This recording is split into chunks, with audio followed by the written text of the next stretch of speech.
ఈరోజు ఉట్లూరు పంచాయతీ సీతారాంపురంలో పద్మావతి కళ్యాణ మండపానికి మ్యారేజ్కి వెళ్ళాము. అక్కడ గుడివాడ ఎమ్మెల్యే గారు, అమలాపురం ఎమ్మెల్యే గారు వీళ్ళందరూ కూడా వివాహానికి హాజరవడం జరిగింది. వివాహం చూసుకుని నేను బయటకుని వస్తే నా కారు బయటికి వెళ్ళడానికి వీలు లేకుండా ఇక్కడ ఉన్నటువంటి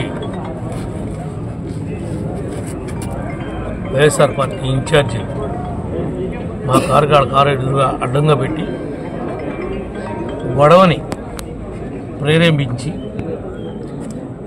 ఆ గొడవ ద్వారా రాజకీయ లబ్ధి పొందాలని ప్రయత్నం చేశాడు.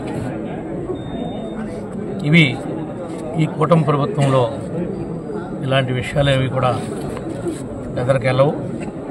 ఇదేమీ కళ్ళు లేని ప్రభుత్వం కాదు, చూస్తూ ఊరుకునేటువంటి ప్రభుత్వం కూడా కాదు. ఈ విషయాలన్నింటినీ కూడా వచ్చిన తర్వాత ఏం జరిగిందో అదంతా కూడా మా గన్మెన్ని పోలీస్ స్టేషన్కి వెళ్ళి కంప్లైంట్ ఇవ్వమన్నాను. నేను నాతో పాటు 5 వ్యక్తులు మేము ట్రావెల్ చేస్తున్నాం. వాళ్ళు ఒక 25 మందిని తీసుకుని వచ్చి ఏదో కింద పడ్డా మేమే నెగ్గాము అనిపించుకోవడం కోసం కృత్రిమంగా ఆలోచనలు చేస్తున్నారు. ఎవడి ఆలోచనల్ని వాడిని గోతులో పెడతాయి. ఇది చెప్తున్నాం, మీకు హెచ్చరిక అనుకుంటారో లేకపోతే మీ పద్ధతిలో మీరు ఉండమని చెప్తున్నాం అనుకుంటున్నారో మీరు అనుకోండి. మేము తెలుసుకుంటే మీరు ఈ నియోజకవర్గంలో ఎక్కడా కూడా ఒక్క ఊర్లో కూడా మిమ్మల్ని తిరగనివ్వని చెప్పి కూడా ఈ సందర్భంగా తెలియజేస్తున్నాం. ఎందుకంటే ప్రజలు మీకు ఏ స్థానం ఇచ్చారో ఆ స్థానానికి మీరు పదునమై ఉండాలి.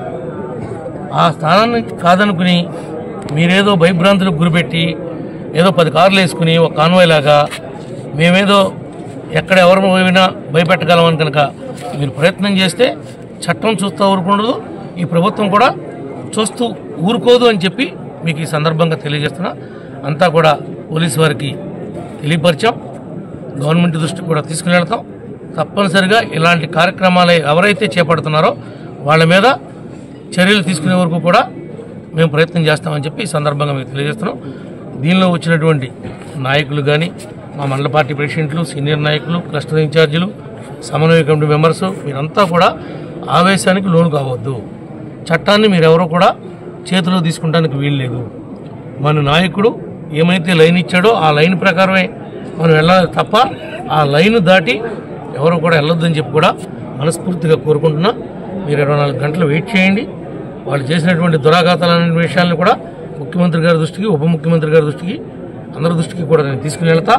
తప్పనిసరిగా న్యాయం జరిగే విధంగా ప్రయత్నం చేద్దాం. మీరందరూ కూడా మరి ఇంత పెద్ద టైంలో కూడా అర్ధరాత్రి ఇక్కడ వచ్చినందుకు ప్రత్యేకంగా మీ అందరికి కూడా ధన్యవాదాలు తెలియజేస్తూ మీరు కామ్గా ఉండవలసిందిగా ప్రతి ఒక్కరిని కూడా కోరుకుంటున్నాను. Thank you.